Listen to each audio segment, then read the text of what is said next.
Hello,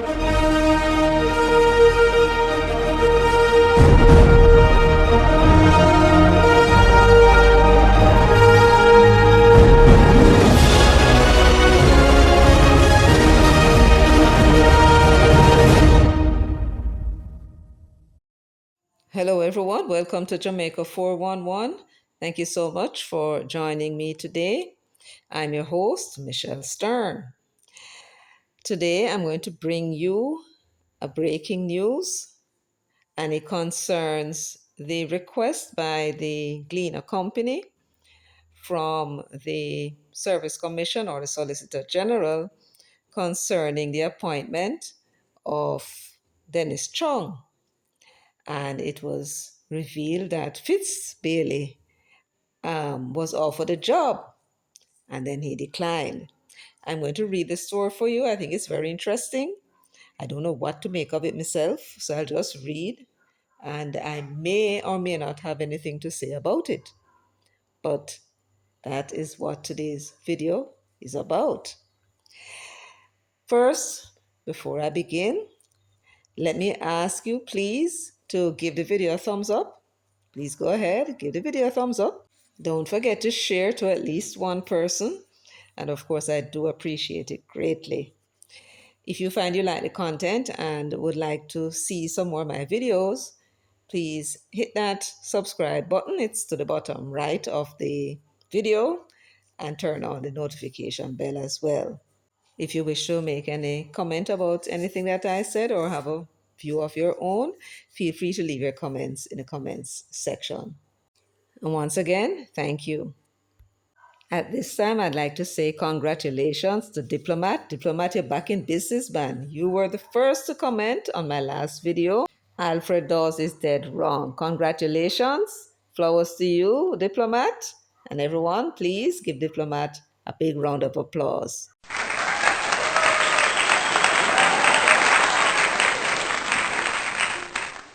Thank you, Diplomat, and thanks to everyone who participated in this segment. So the Gleaner's lead story was entitled Blocked. Blocked, government denies request for details on change to FID top job criteria. Former DSP Fitz Bailey was selected in first round. This article was published in the Sunday Gleaner, June 29, 2025. The article began by saying, the government has denied two requests to disclose the reason a criterion for law enforcement experience was dropped from a second recruitment exercise to select the head of the Financial Investigations Division and who gave the directive. So the Gleaner wanted to know why was the law enforcement requirement dropped, and they also wanted to know who made that decision. That's what that was saying. The Attorney General's Chambers, the principal legal advisor to the government, also refused to disclose minutes, memos, and other records from any internal discussions about the change in the requirements for the post of Chief Technical Director at the FID. It said, and they're quoting now, other official documents that were identified as relating to the request are exempt under two sections of the Access to Information law. The Office of the Services Commissions first advertised the post last November, indicating that candidates must have 12 years' experience in law enforcement, 5 of them at a senior level. This was in keeping with a practice that spans more than 2 decades. So the Gleaner is saying that this has been a requirement for quite some time now. But when none of the shortlisted candidates were selected, it triggered a second recruitment exercise with a new advertisement. The 12 years law enforcement experience was removed from the requirements listed in the second advertisement, which was published in the Gleaner in January this year. Under the heading 12 years related experience, it says, instead, it indicated under the heading minimum required qualification and experience that candidates should have 12 years related experience at the managerial level, 5 of which should be at a senior management level. So they definitely change the criteria. They wanted somebody, evidently, who could manage the affairs of the FID and not necessarily have um, knowledge of law enforcement, it would appear. The contrast between the two advertisements comes amid the controversial appointment of Chartered Accountant Dennis Chung to head the FID. So now they're going to give us some information from the contract that Dennis has with the government or with the FID or with Service Commission, whichever. It says Chung is employed on a 2-year deal that will pay him $13.9 million annually, according to his contract, which was disclosed by the Attorney General's chambers in response to an ATI request. It said renewal is not automatic and will be subject to the satisfactory completion of his service. So they gave him a 2-year contract and says, okay, if you perform well, then we'll renew it. That's basically what that is saying. The Sunday Gleaner first submitted questions to the Office of the Services Commission on May 29, inquiring why the requirement for 12 years law enforcement experience was removed from the second advertisement and who gave the directive. The following day, the Office of the Services Commission, which is the secretariat for the commissions that hire certain public servants, acknowledged receipt of the request for answers, but said it would be processed as an access to information request, referring to the law that allows citizens to get official government documents. Noting that her office represents the Office of Services Commission, Solicitor General Marlene Aldred acknowledged in an email response last Friday that the Office of Services Commission identified official documents related to the inquiries by the Sunday Gleaner. She disclosed copies of 2 documents, one of them labeled Master Score Sheet and dated March 12, 2025, apparently showing the scores for each of the candidates who were shortlisted from the second recruitment exercise. One of them, of course, would have included Dennis Chung. The article continued. The top 2 candidates scored 87.6% and 74.5%. The others scored 72.4% and 59.5%.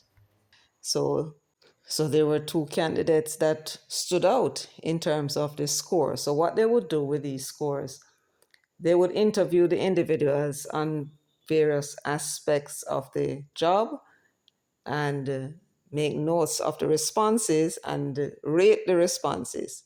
So they may ask a question and decide, okay, I'll give the response 4 points here.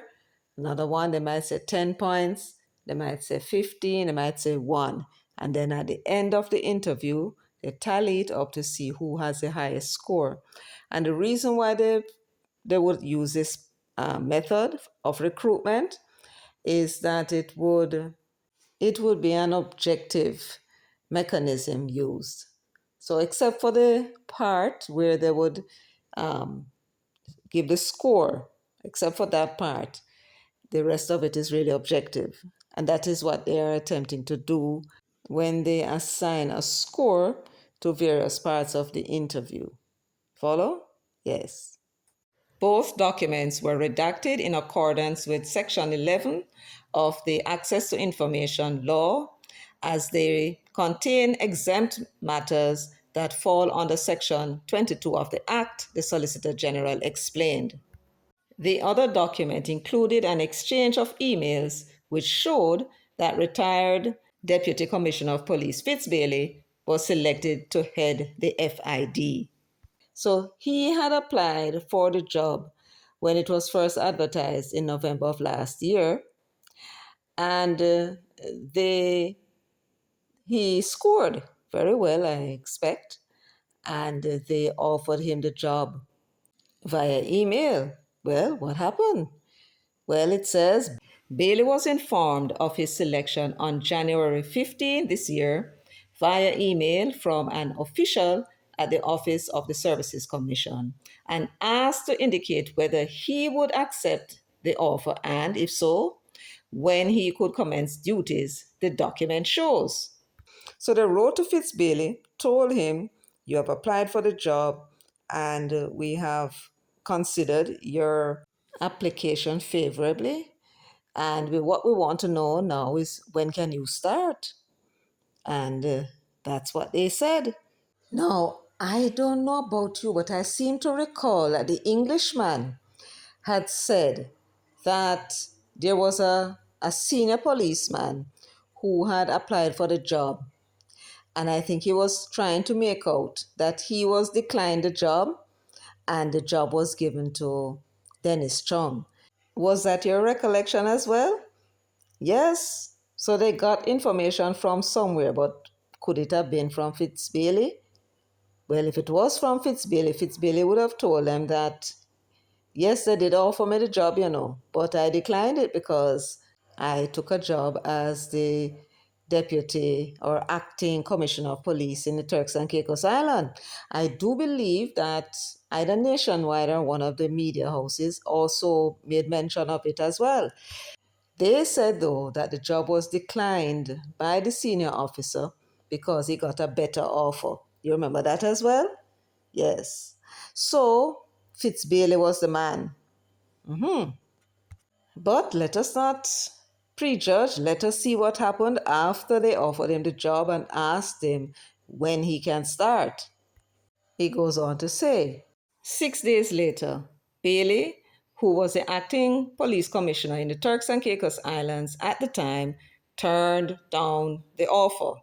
So anybody who was out there claiming that a senior officer had applied for the job and he was turned down, that was a lie. The information disclosed by the Solicitor General showed that an email was sent to Fitz Bailey on the 15th of January informing him that the job is his if he wanted it, and all they wanted now is for him to accept the offer and tell them when he can start.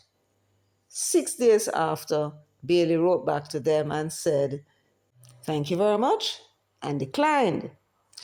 So the media houses that were saying that a senior officer, a senior policeman was offered a job and that person declined to take up a more lucrative employment elsewhere, the media house and media houses who reported that, they were correct. Whoever it was out there saying that a senior officer applied for the job and they were turned down, and then them came with this criteria, taking out the law enforcement so that they can put Dennis Strong in there, and then Dennis Strong go and do whatever it is that them saying going to. That is a damn lie. The Solicitor General confirmed that other official documents were identified as related to the requests submitted by the Sunday Gleaner, but said they are exempt from disclosure under sections 17B1 and 22 of the Access to Information Law and will therefore not be disclosed. Then the Gleaner proceeded to tell us what Section 22 is about. Section 22 stipulates that, subject to the provisions of this section, a public authority shall not grant access to an official document if it would involve the unreasonable disclosure of information relating to the personal affairs of any persons, whether living or dead. Of any persons, whether living or dead? Then it's what kind of personal affairs that a dead somebody can have, though, sir? Huh? They have drafted a law that sought to protect the personal affairs of somebody that is dead. I hope somebody challenge that piece of garbage and have it thrown out. I suppose this is part of the Official Secrets Act. And you know that sometimes these government people, prime ministers and so on, they get into all kind of mech and mix up that could harm the interests of the country. And so that's probably why they put that there. But it just seems ridiculous to me. So they're quoting somebody now. Tell me how you came to change the requirements in the second advertisement. That's a question. Were you asked to change? And if so, by whom? That's a public entity. Where's the personal affairs in that? one legal expert told the Sunday Gleaner in response to Aldred's assertion. So she now want to let go the information. She claims, were she to answer the question, how you came to change the requirements in the second advertisement, were she to answer that question, she's saying basically that she would be disclosing information unreasonably, disclosing information relating to the personal affairs of any person, dead or alive. Anyway, they went on to say, the Sunday Gleaner also submitted an access to information request on June 3, requesting official correspondence, directives, and/or records of communication related to the decision to remove the law enforcement requirement from the second advertisement. So what they are trying to determine is how is it that they came to remove the law enforcement requirement. Did somebody remove it? And if so, who? Right? Now, I'm wondering if they're asking the right question.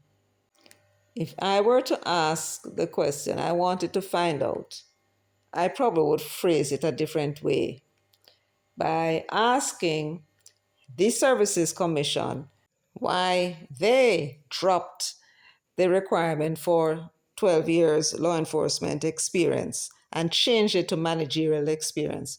Why did they do that? That's the first question I would ask. And then I would ask, did you seek permission from the minister, who would have been the Minister of Finance, because it's her department, her ministry that the FID falls under. So I would want to know from them, did you seek permission? And maybe they'll be able to answer it that way.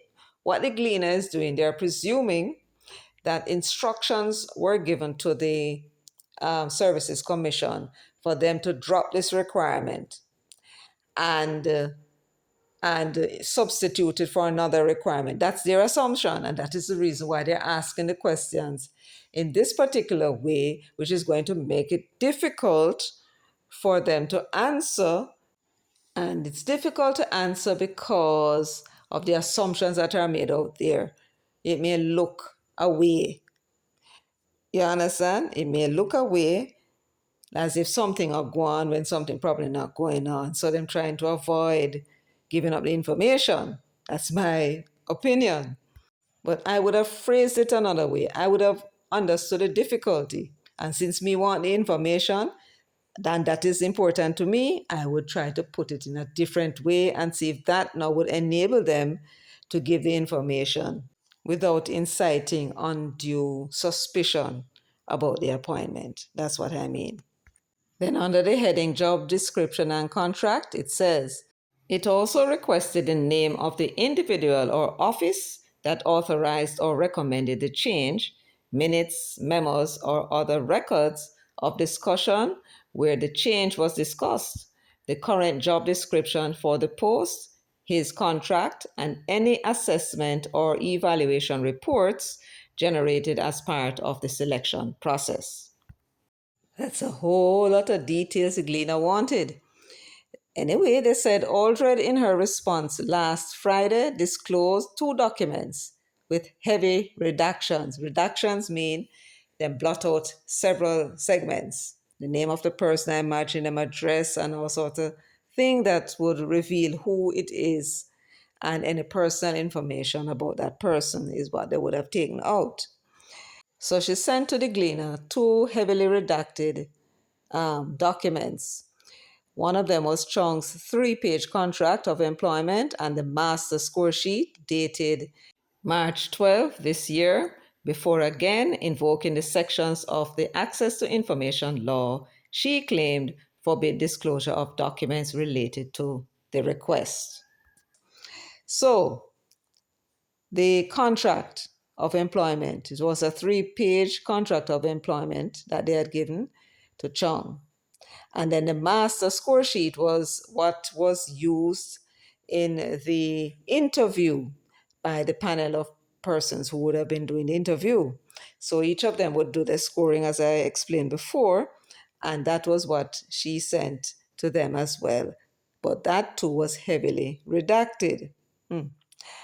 The other official documents that were identified as relating to the request are exempt under sections 17B1 and 22 of the Act and will therefore not be disclosed, she said. The job description was among the things that were not disclosed, though the email from Aldred indicated that it was attached to the contract. So tell her it wasn't there, ask for it. The appointment of Chung to head the FID has faced strong resistance from the parliamentary opposition and civil society groups. They charge that the noted chartered accountant is conflicted because of public comments he made about a report by the Integrity Commission following an investigation into the finances of Prime Minister Dr. Andrew Holness. A statement released by Minister of Finance and Public Service Favour Williams on May 30 did not address the change in the law enforcement requirement, but insisted that the selection process was transparent. Williams bristled at claims that the government inserted itself into the FID selection process by overturning the recommendations of the Office of the Services Commission. You see, my recollection was correct. They were claiming that the Office of the Services Commission made a recommendation and Favor Williams would have turned them down. Said, no, we don't want that person. That is what they're intimating, right? They have shown no evidence, but we do have evidence that Fitz Bailey applied for the job, was accepted, and he declined the job 6 days after that. As to whether or not there was another recommendation, that was not established here. So the belief that the government inserted itself in the process in order to get Dennis Chung appointed, that has not been established. However, we must remark that the government is extremely cagey about the appointment of Dennis Chung. But for me, I think that I would prefer to approach it from the perspective not of suspicion, but genuine inquiry. And for that, it has become necessary to visit the act which established the FID in the first place and created the job of Chief Technical Director. So the Financial Investigations Division was created and came into being by an act called the Financial Investigations Division Act. And this is a fairly new act. It was enacted on the 19th of April 2010. So that would have been under the Bruce Golding administration. It is Section 4 of the Financial Investigations Division Act, which establishes the Financial Investigations Division. At Part 2, and then you have Establishment of Financial Investigations Division, and after that you have the functions of the division at Section 5. It says, there is hereby established for the purposes of this act a department of government. It's a department of government to be known as the Financial Investigations Department. So what are the functions of the department? Because the functions of the department is what is going to tell you what the responsibility of the Chief Technical Director is. So let's go through them as quickly as we can. It says at Section 5, subject to the provisions of this Act, the division shall, so this is what the division will be doing. I'm going to be talking about them now. So the first and number one function of the division is to advise the minister on matters of policy relating to the detection, prevention, and control of financial crimes. Dennis Chung is a chartered accountant, and in the FID, you have other persons who have law enforcement experience. Would this fact that he is a chartered accountant and not a policeman himself, would this mean that he is unable to effectively advise the minister on matters of policy as it relates to the detection of financial crimes, prevention of financial crimes, and the control of financial crimes? Would that be so? I don't think so. not when he has directors there who can point to him and say, look, I think that this is what we need to do in order to be able to detect financial crime. This is how we are going to control it, and this is how we're going to prevent it. That decision would then be put in a report and sent to the minister, advising them that these are necessary policies in order for the detection, prevention, and control of financial crimes. Do you really need a 12-year veteran police officer to advise the minister on these matters? That is the question. The second function of the Financial Investigation Division is to collect, request, receive, process, analyze, and interpret one, information relating to financial crimes. What this is really saying at B is that as part of its functions, the FID must collect information relating to financial crime, must request information relating to financial crime from institutions or any company or person. Then they are to receive that information that they requested, they are to process it, they are to analyze it, and then they are to interpret the information that they receive. Now, before I continue with this section, let me go briefly to what the law says is the role of the Chief Technical Director. At Section 8, it says in the right margin, appointment of Chief Technical Director and staff. So this is Section 8 for the due administration of the Financial Investigations Division. There shall be appointed a chief technical director who shall be responsible for the day-to-day administration and operation of the division, and such other officers and agents as may be necessary for the efficient operation of the division. So the role of the chief technical director is to be responsible for the day-to-day administration and operation of the division. It's like a company. You have a CEO, chief executive officer, or a managing director, general manager. They are responsible for the day-to-day running of that business. Well, with the FID, it is the chief technical director who is responsible for the day-to-day running. He is the head honcho. Him are the man in charge. See? Yes. Now that we know that the chief technical director is the CEO, the man that is in charge of the FID, let us continue now looking at the functions of the FID itself.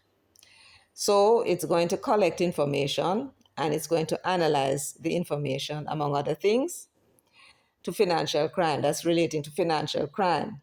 They're also to analyze, collect, receive, process, and interpret transaction reports and any other reports made to or received by the division under the Act. The third function of the FID is to take such action as it considers appropriate in relation to information and reports referred to in paragraph B, which is what I just mentioned. So take such action. So once it collects the information or reports, analyze it, interpret it, then it must take action. That is what this is saying. Who is going to do all of that? The man who is in charge. He's going to make the decision about these things that I'm mentioning to you because he's in charge. It says, where the chief technical director considers it necessary to disseminate information and reports referred to in paragraph B, to one, the competent authority, the Attorney General, the Commissioner of Police, any of the revenue commissioners under the Revenue Administration Act, the Commission for the Prevention of Corruption, that would be the IC now, the established under the Corruption Prevention Act, or the Director of Public Prosecutions.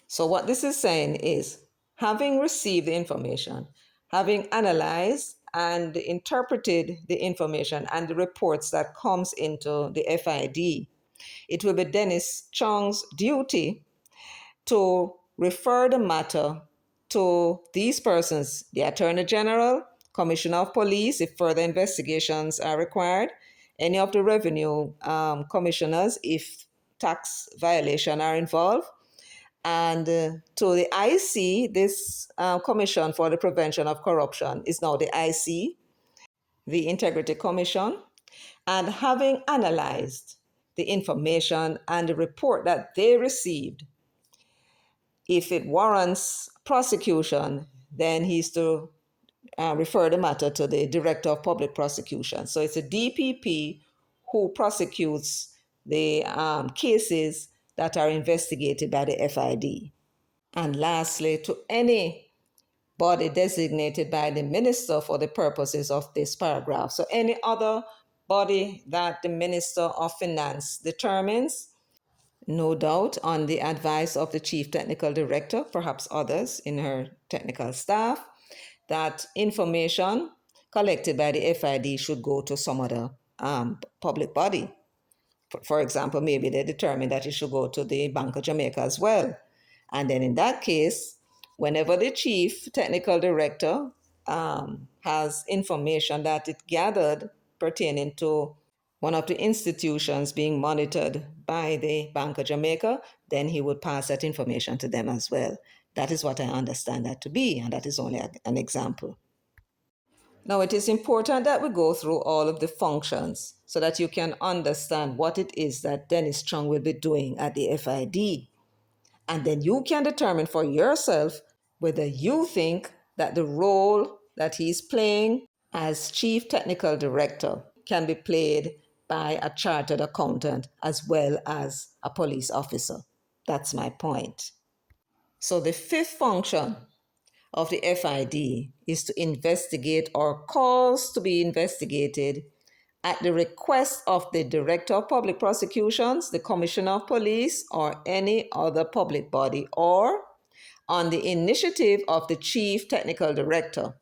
Any person who is reasonably suspected of being involved in the commission of any financial crime. The long and short of what this is saying is that whenever there's a financial crime that is committed by any person or any entity, whether private sector or government, the FID can investigate, and they may be called upon and asked to investigate cases that the DPP may be involved in, the police commissioner, as well as any of the other public bodies. So if there is an allegation of financial impropriety by any person in the customs department, the FID can be called in.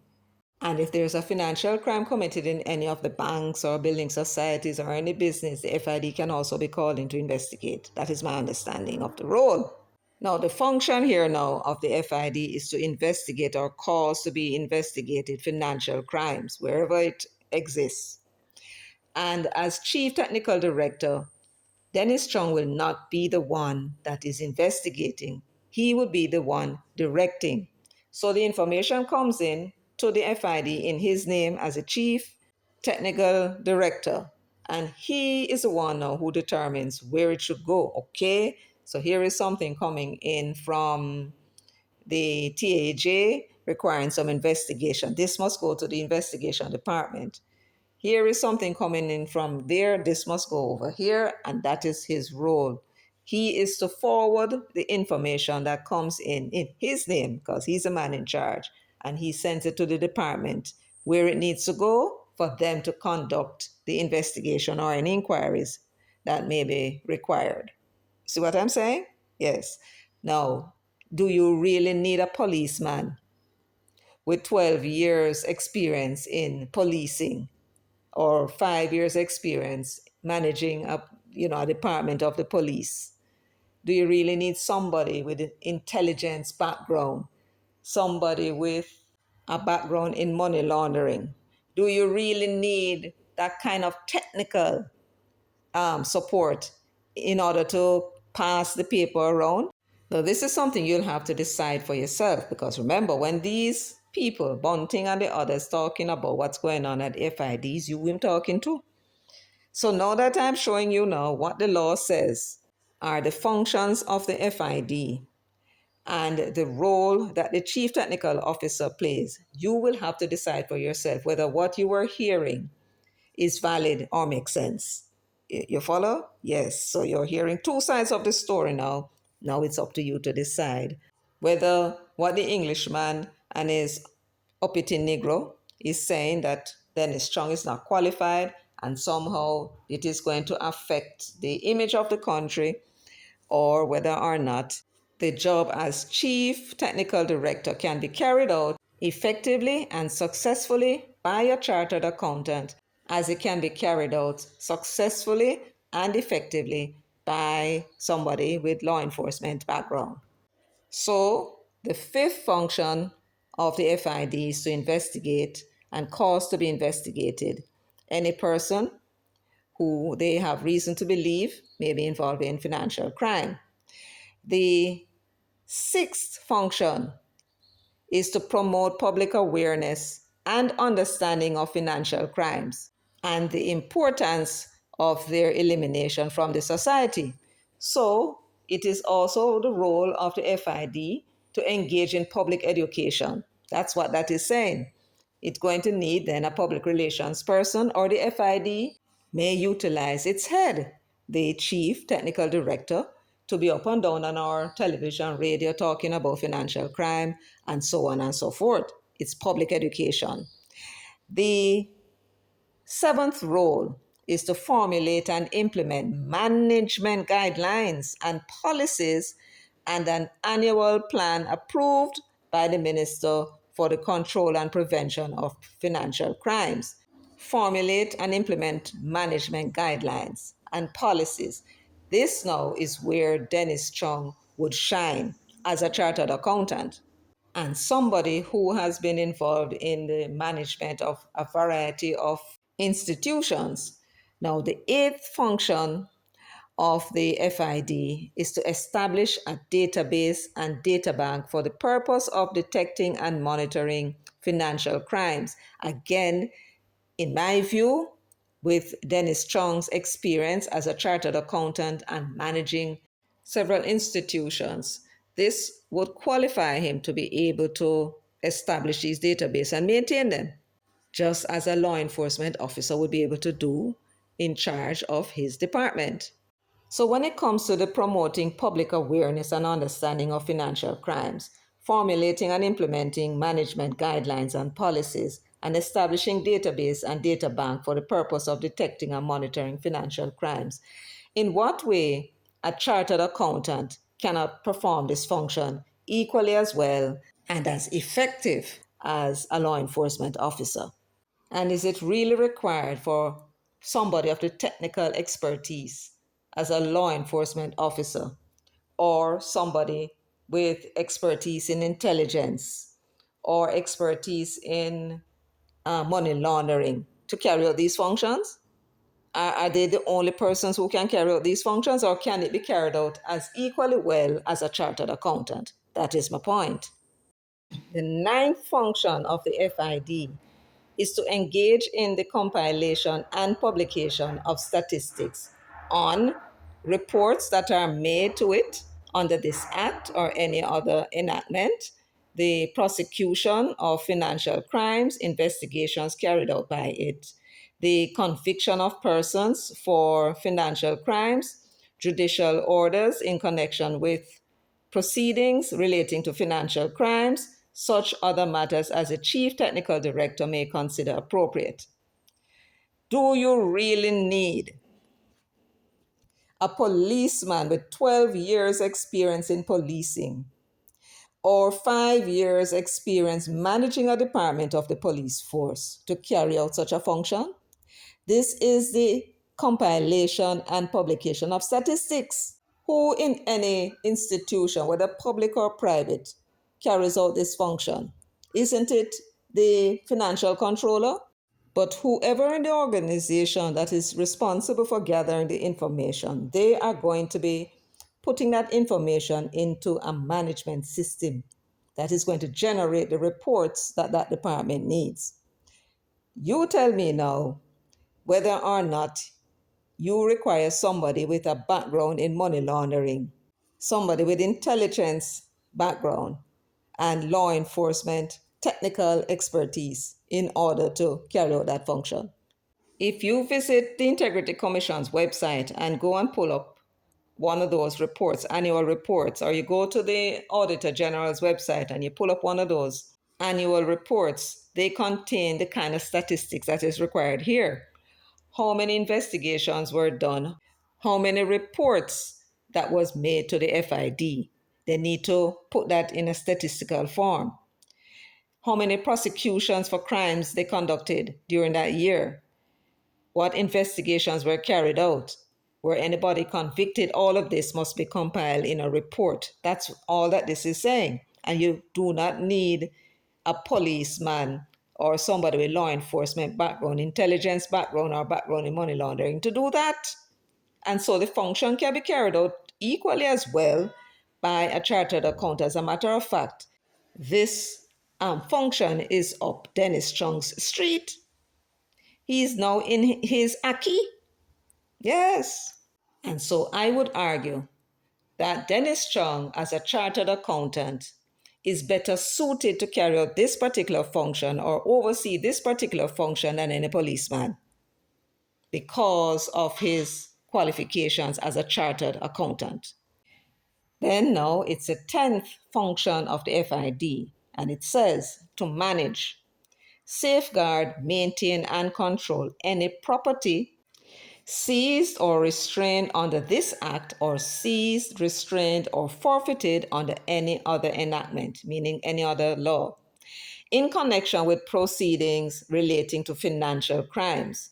So they have the power to initiate court proceedings against those persons who are in possession of ill-gotten wealth that is then seized, and it is for the FID to manage these properties, not any other entities. And I'm again of the view that this is a function better carried out by somebody like a Dennis Chung, a chartered accountant, and not a policeman with intelligence background in money laundering, or with law enforcement technical expertise. This is a function that Dennis Chung is more than qualified to carry out as a chartered accountant. Now, these are the functions of the FID. And Dennis Chung, as the Chief Technical Director, it will be his responsibility to oversee the day-to-day running of the FID. He has staff, directors responsible for various areas, one of them being investigations, and they are the ones who would run the department of the investigators. Then there's an executive office, and in that executive office sits the chief technical director and his director staff. And it is in that executive office that decisions are made. Decisions to do with policies that are to be recommended to the minister and how best to carry out the functions of the various departments in the FID. So here we have it, the functions of the FID and the role that the chief technical director plays with the FID. And it is for you now, my friends, to decide for yourself whether or not the functions of the chief technical director can be carried out as equally and as effectively by a chartered accountant as it would be by somebody with law enforcement background and managerial background in law enforcement. And when I say chartered accountant, I only use chartered accountant because that is the profession that is in question now. But what about other professions?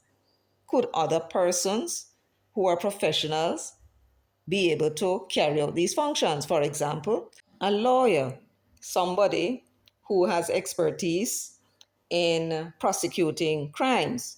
Would such a person not be qualified as well as a law enforcement officer?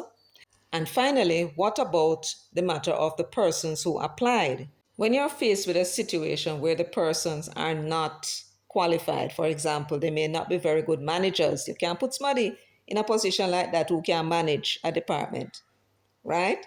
Then there's a matter of those persons who are qualified who are not applying.